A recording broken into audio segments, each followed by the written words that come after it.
So if I do show table data, I can go through and quickly add a user.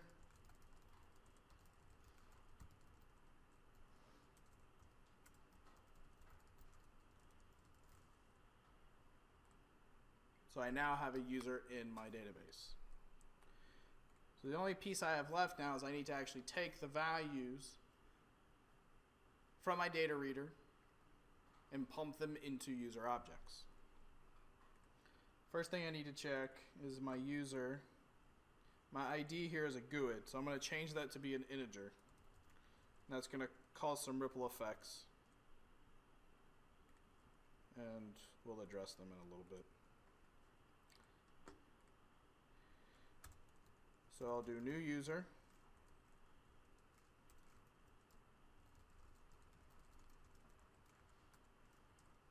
Just like before, but now we're going to do reader. We'll say get field value. Actually, let's not do that one. So if we do square bracket, we can actually put in our field names. So email. But these come back as objects, and we need it to be a string. So here we'll do an explicit cast. And we just do that for each one.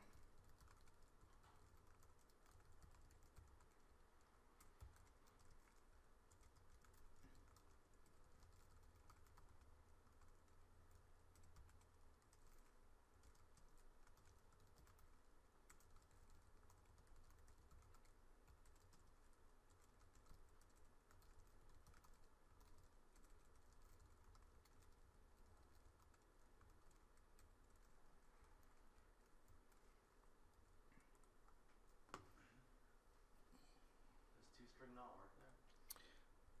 ToString will work. The problem with using ToString though is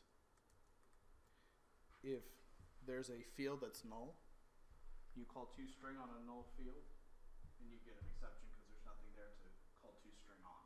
Yeah. If it's null and you cast it to a string doing the explicit cast, it'll just give you back a null string. So it's this little dance you have to play. So you don't have to do a try catch. Correct. Otherwise you have to try catch every field, and you can't do it nice and cleanly like this. Yeah. So you still run into issues with the types that can't be null, like your integers or your date times, but in this case the integer is the ID, so we don't have to worry about it.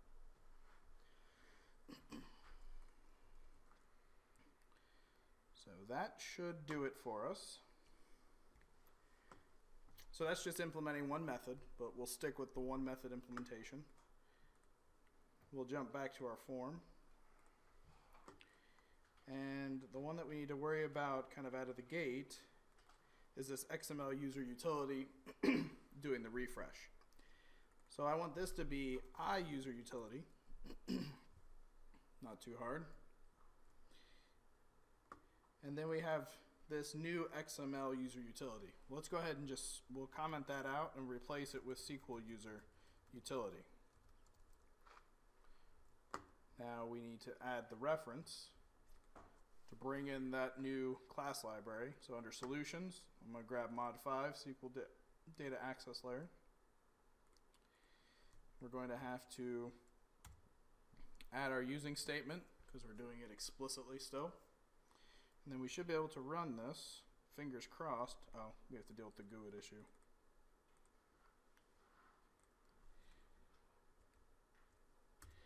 So add user.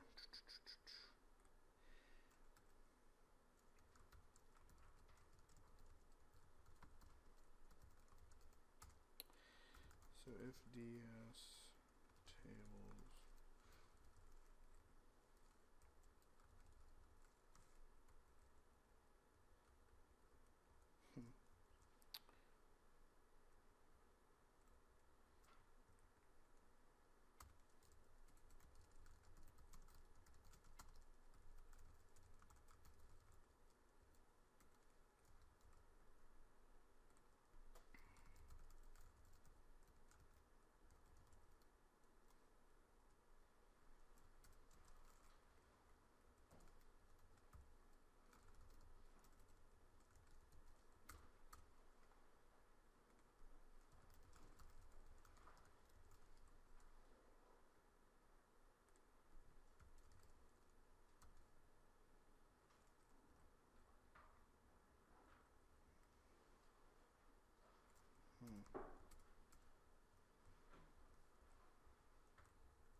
It's really not the best way to do it, but we'll just do it for now.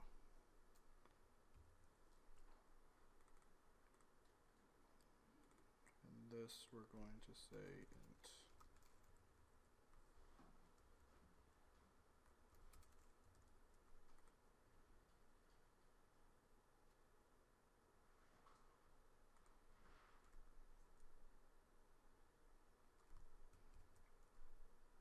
Okay. Gets us past compiler errors.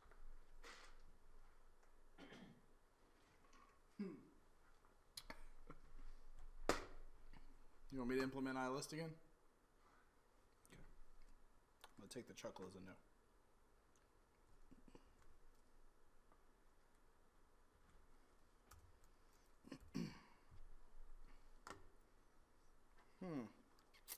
Well, it didn't blow up. That's good. Didn't give me anything back. That's not good.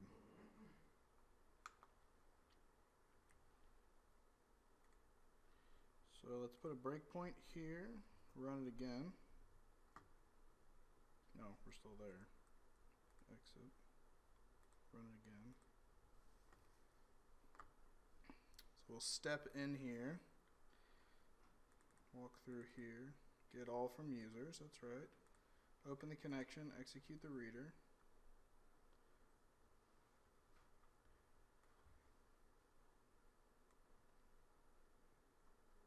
And while the reader reads, we have an object. Oh, we didn't add our user to our collection. That's the problem. So last step here is all users.add new user. Easy enough.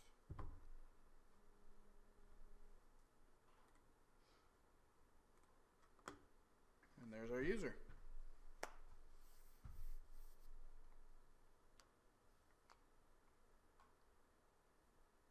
Any questions on that?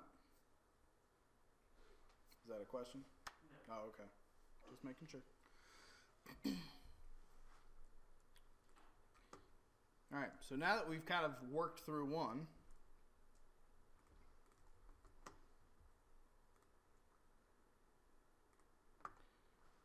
the other ones should be relatively simple.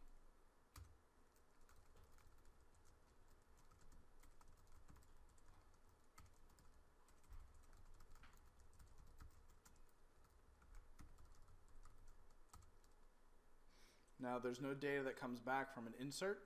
Well, that's not true. You can have data come back from an insert. So we'll do a SQL reader still.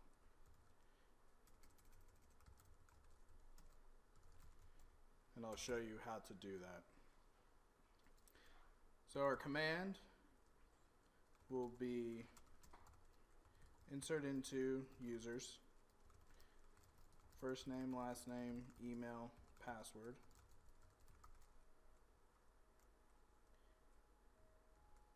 And then I like to do it this way just so it's easy to read. Values of first name, last name, email, password. Does anybody know what's going on with the @ symbols there? Boop, boop. Anybody know what's going on with the @ symbols there in my values list?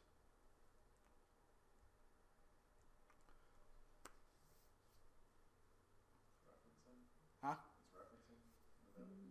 Yes, kind of. Isn't it like how you do, I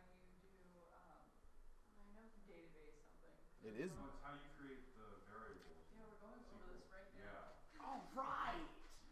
Yes, these are called SQL parameters. Yes, that's the word. Yes. All right, question number 2. Now that you guys know you're the experts, why do I use parameters? And now, aren't you creating a table called values? No. No? I'm inserting into users these Okay. 4 fields. The values I'm inserting are these 4 parameters. Why am I using parameters? I thought they hold values. They hold values, so like variables. Yeah. Okay, why am I using variables? Or maybe let me ask this question this way.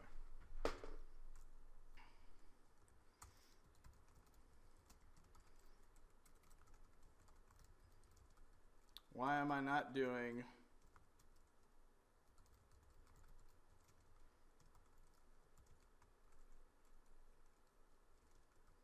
Why am I not doing it this way? That'd be too easy. That would be too easy. Well, that's true. But there's actually a good reason why I'm not doing it this way. Have you ever heard of a SQL injection attack? Go. You made a noise. That means you know something. What I know, all I really know is about it is that you can actually like lock up a database. Oh, you can do more than that. Like it'll lock it up, it'll corrupt data. They're bad. Yeah, you can do all kinds of good stuff with Yeah. SQL injections. All right. So there's this little post. Let's see if I can find it real fast. So I work for school districts. There it is, Bobby Tables. So the idea is, what if you put rogue or bad code inside of a SQL statement? So by typing in first name and last name, I could actually type SQL into one of those text boxes, right? And then all that's happening is it's concatenating SQL together. You follow where I'm going? You're like, That's not good. that's not good, right? So this is XKCD. Who's ever read XKCD? All right, those are the geeks. Thank you. Everybody else, get on the stick. This is called the exploits of a mom. And so I know it's kind of hard to read. It says, "Hi, this is your son's school. We're having some computer problems. Oh dear, did he break something? In a way." Let me move it out of the way. And it says, "Did you really name your son Robert? Close parentheses, semicolon, drop table student, semicolon, dash, dash, question mark. Oh yes, little Bobby Tables we call him. Well, we've lost this year's student records. I hope you're happy." And then the mom says, "And I hope you've learned to sanitize your database inputs." I've seen that before, but this makes sense. So there you go. So the reason we're using parameters is that even if someone were to do something like little Bobby Tables, it doesn't get treated as SQL code. It gets treated as a variable. It gets treated as a string. So you'll actually insert Robert drop table students instead of dropping the students table. So that's always my favorite. I always like that one. Oh, that was totally not the right selection. Full screen view. There we go. Okay. So, get that out of the way, bring this back. So, this, don't do it.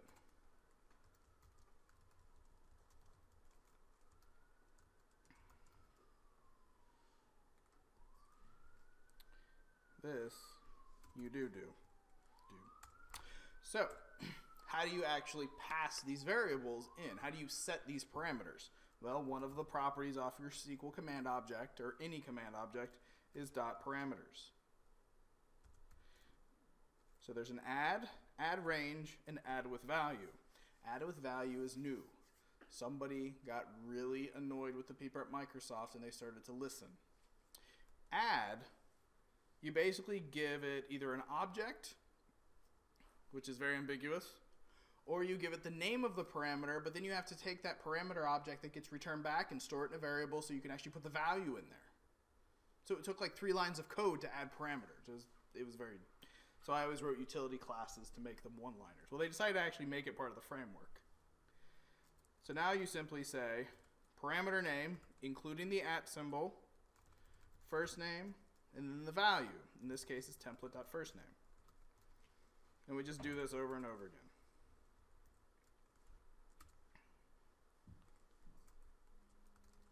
So this would be last name, email. Who teaches your database class? You should ask him if he knows about Bobby Tables. You should be like, Mr. Ganto showed us Bobby Tables. Do you know about Bobby Tables? He scares you? Yeah, plus it's online. Oh, okay. We should post it in the discussion board then. You're too scared to. He might give you bonus points if you do it. You're not willing to risk it. So that's how you add parameters. Now the one piece of code I want to also include here, I'm going to do a semicolon after my values, and then I'm going to do command text plus equals select all from users where ID equals double @ signs identity. Semicolon. Anybody?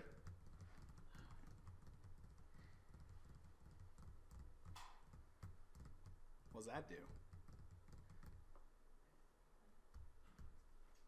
You can throw a dart at the wall. Come on, give it a shot. Make sure it's them. Make sure it's close. That's actually along the right lines. So ultimately, I have to return this user, right? So the idea here is that you're running. You guys know about transactions within a SQL server? I'm getting a lot of them faces again. Okay. Every command you run on your SQL server is considered a transaction. And when you run that command, you can actually, what happens is 2 steps. You write the command, you run it.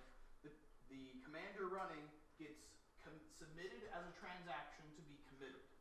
And then once it's done running, it commits the transaction. So when it actually happens, when you do like an insert, for example, it doesn't actually write it directly to the disk. It doesn't store it in the database right away. It stores it in what's called a log. And then it makes sure that you don't have collisions or any other issues with doing that insert. And then assuming that it's good, then it actually commits it and writes it to the drive.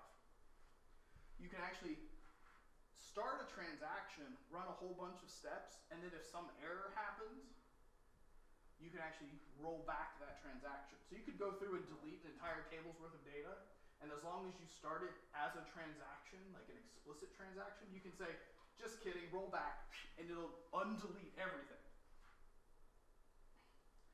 Same thing with inserts. You could do a whole bunch of inserts and be like, just kidding, roll back, and it'll roll back all the inserted data you just did. The common scenario you think of is like banking transactions with your ATM. So you go up to the ATM, you slide your card, you go in, you put your PIN, and you say, I want to withdraw $1,000. Let's say 10 seconds, maybe even less than that, prior to you hitting that button, your mortgage clears and your car payment goes. So all of a sudden that money's gone. Well, you try to take out $1,000, but there isn't $1,000. So even though it went through and started to do the process of the withdrawal, that other transaction beat it, an error is occurring because you get an overdraft. So it actually can say, oh, all of that work that I was doing to take out that $1,000, or even better yet, the ATM doesn't have $1,000. It will roll back that transaction so that it never happened. So that's the idea. Here, we're doing an insert, and we're doing a select in one transaction. So this double @ identity is the primary key or identity field value, the ID number, that was assigned to that user that we just inserted. So without having to say, give me the max of the user's table or doing anything like that, you're guaranteed to get the ID of the user you just inserted. Because if you're dealing with a database that maybe is dealing with thousands and thousands of transactions a second, think like Wall Street or Amazon, well, just because this was the user you input, that doesn't mean that's the newest user in the users table. But that identity, that @ identity variable or parameter guarantees that you'll get back the identity of the user that you just inserted into the database. So what happens is we insert the user and then we pull the user row back out of the database immediately. We can then pick it up from the data reader. So we'll execute query, get user, con.open, command.execute data reader. We'll get it back in our reader variable. And then we have to do that whole while reader.read thing.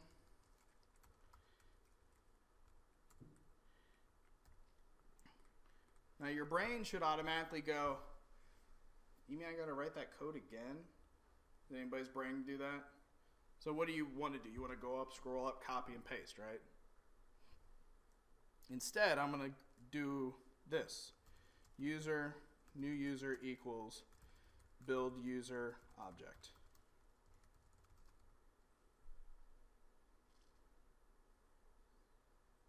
Okay, I got the squinty faces. That's good. You're going, what's this build user object, right? It's a method that doesn't exist yet. So I'm going to do control period, pull up my accelerator. Visual Studio says, do you want to generate this method? And I say, yes, I do. I click the button. Below that method, it creates a new method, a private method called build user object. It takes in a SQL data reader and it returns back a user. It knows that because that's the context that I declared that method in, or kind of defined it. So what I'm going to do is, I think it's actually down here. It's this work that I want to do. So instead, I'm going to cut that. I'm going to say user new user equals build user object, and pass in the reader here as well. No, too far. And then I'm going to paste that code here. Then the only thing I have to do is return new user. Pretty slick, right? Can I show you one better?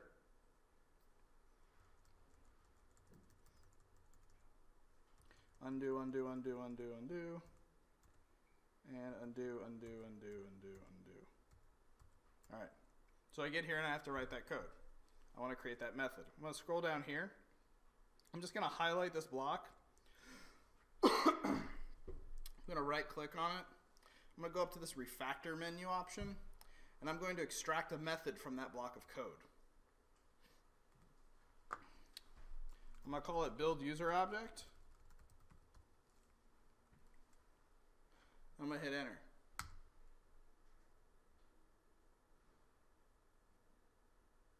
So it gave me the same method, right? Same line of code I just wrote. And it created that little private down here. And it also wrote that code for me.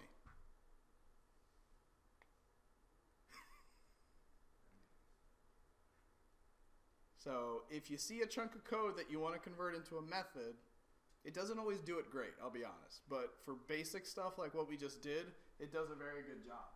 It basically grabs that code, creates a method, you get to name it, puts it in there. Now, it created it as a static. We don't need it to be static. But copy and pasted all that code. So it did it, gave us the line we wanted as the result. I'm going to grab that now, come back up to my insert. And then I have one other issue that we need to address. And then we will be done. Con.close, return new user. Why is line 41 red?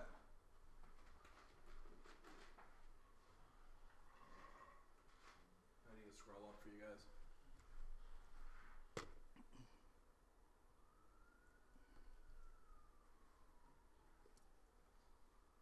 It's in the while loop.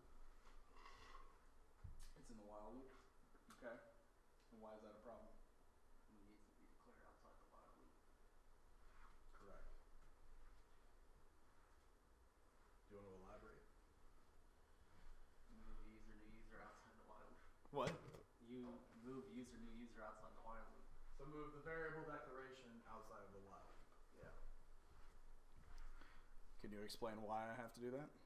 Because it's initiated in that while loop, so it won't be staying in that while loop. Right. So the issue is scope.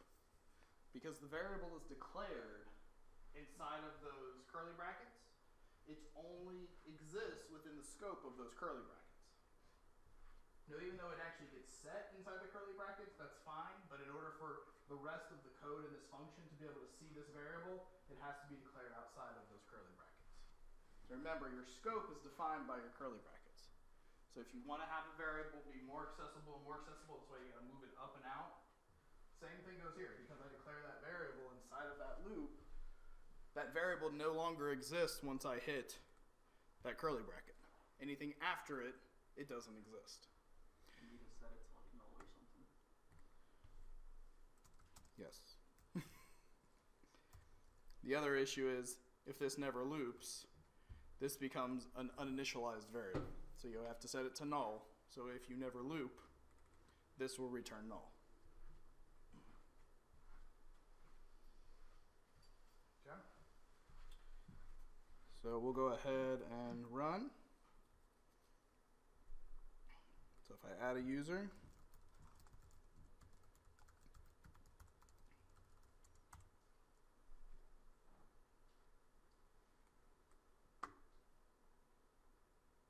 not sure what happened there. He did not get added.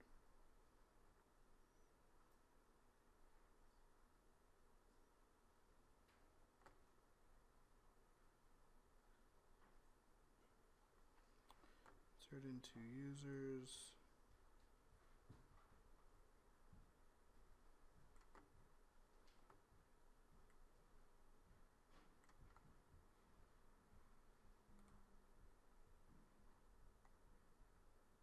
You actually execute the SQL.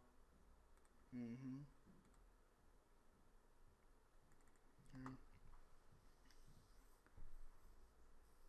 What's happening? Nothing. So I'm not actually getting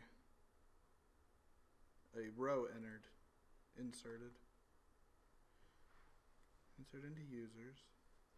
Alright, so let's put a breakpoint here. Let's run it again.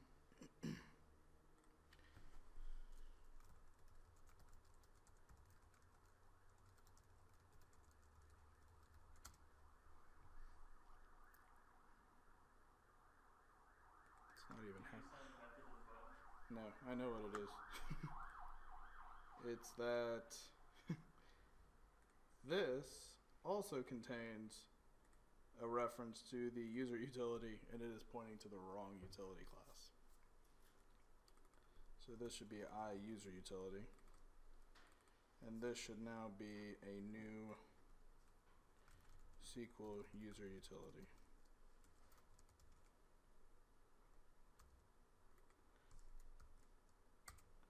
So what was happening, if this is my bin folder, there's Steve Jobs and there's Bill Gates. They ended up in my XML document because my other form was still using the other utility class. So we'll rebuild. And we'll add again.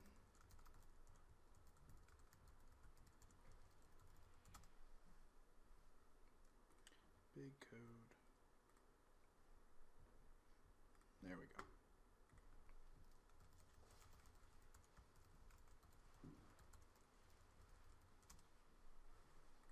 Okay.